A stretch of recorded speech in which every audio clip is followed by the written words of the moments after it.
भारत की सालों पुरानी चली आ रही चाइनीज निर्भरता को खत्म करने के लिए एक और भारतीय कंपनी ने काफी बड़े प्रोजेक्ट की शुरुआत कर दी है। हम बात कर रहे हैं लिथियम आयन सेल्स और बैटरीज के बारे में, जहां आज Bharat majority lithium ion cells और बैटरीज को चाइना से इंपोर्ट करता है और जिसके बदले हर साल लाखों डॉलर पे किए जाते हैं। लेकिन अब शायद ये निर्भरता ज्यादा दिन तक टिकने वाली नहीं है, क्योंकि भारत की सभी छोटी और बड़ी कंपनियों ने लिथियम आयन बैटरीज को बनाने का फैसला कर लिया है। और ऐसी ही एक बड़ी खबर निकल के आ रही है देश की कंपनी वर्ल्ड विजार्ड की तरफ से। रिसेंटली आई फाइनेंशियल एक्सप्रेस की रिपोर्ट के मुताबिक कंपनी भारत में लगभग 1300 करोड़ रुपए का इन्वेस्ट करके एक नई यूनिट की स्थापना करने वाली है, जिसमें सिर्फ और सिर्फ लिथियम आयन सेल्स और बैटरीज को बनाने का काम किया जाएगा। जानकारी के लिए आपको बता दें, ये कंपनी वैसे तो टू व्हीलर्स मैन्युफैक्चर करने वाली कंपनी है, जो भारत में काफी बड़े स्केल पर इनोवेशन एंड मोबिलिटी, लेकिन अब कंपनी चाहती है कि इनके जितने भी व्हीकल्स हैं उनमें मेड इन इंडिया बैटरीज का इस्तेमाल किया जाए, और इसके लिए कंपनी अब अपनी खुद की मैन्युफैक्चरिंग प्लांट को स्थापित करने जा रही है। इसके अलावा कंपनी गुजरात के वडोदरा बेस है। करंटली कंपनी 14 यानी 14 दो पहिया मॉडल्स को बनाने का काम करती है, जिनमें से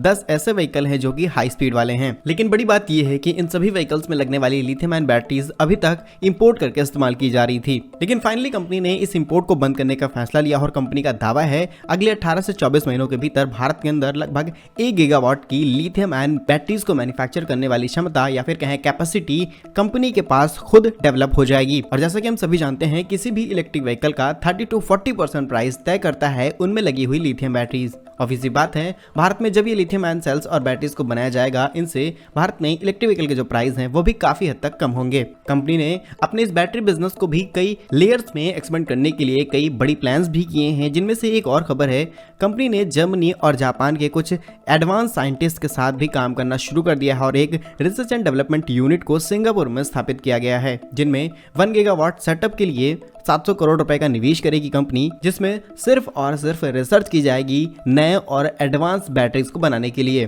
फिलहाल कंपनी का वो काम अगले 24 महीनों के बाद शुरू हो जाएगा, लेकिन कंपनी भारत में 18 से 24 महीनों के भीतर अपनी नई यूनिट पर काम करना शुरू कर देंगे। इससे पहले ओला electric, Exide group, Amara Raja batteries और देश की कई छोटी बड़ी कंपनियों ने बैटरीज मैन्युफैक्चरिंग के लिए इन्वेस्टमेंट की है। भारत के इस छोटे से ईवी स्टार्टअप की तरफ से लिए गए इस बड़े फैसले के बारे में आपका क्या कहना है, कमेंट बॉक्स में जरूर बताइएगा। भारत कैसे ही यूजफुल इन्फॉर्मेटिव वीडियोस पाने के लिए हमारे यूट्यूब चैनल को सब्सक्राइब जरूर कर लीजिए। मिलेंगे हम आपको एक नई और इंटरेस्टिंग वीडियो में, तब तक के लिए वंदे मातरम, भारत माता की जय।